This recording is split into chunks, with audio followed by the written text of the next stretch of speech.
niko hapa siku ya leo kusaidia jamii ambao wameathirika na mafuriko ya Karemeno Dam, ambao wamekuwa displaced kutoka mashamba yao, kutoka manyumba yao,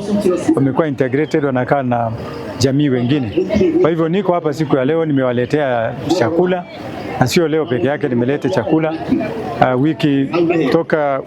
tuanze kupeana wiki 2 iliyopita, tumeletea familia hapa zaidi ya 600 bags ya mchele na 600 bags ya maharagwe, na pia nimeweza kuleta non-food materials kama jiko, mattresses, blankets, vifaa vya nyumbani, mataa, mambo mingi ya kusaidia wananchi wa hapa ambao wameathirika na hii floods. Hawa watu wako na shida ya chakula kwa sababu mashamba yao ilichukuliwa na hii damu ya Karemeno. Kwa miaka kama 2-3 hawajaweza kulima, hawapati chakula, na wengine wao hawajalipwa pesa yao kwa sababu wako na kesi kotini, na wengine mashamba yao imechukuliwa na Karemeno damu. Kwa hivyo tunasema ni asanti na muendelee kutuletea zingine, na pia niulize waziri wa maji na PS wa maji muharakishe mipango ya kulipa watu wa Karemeno Dam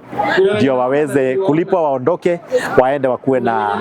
makao mapya, kwa sababu hapa wanapata shida sana, hawana chakula, hawana shamba za kulima, wanakaa tu hivyo na hawajui watalipwa siku gani. Na furaha ambayo haitoshani na sisi, maana sisi wakati sisi vile sisi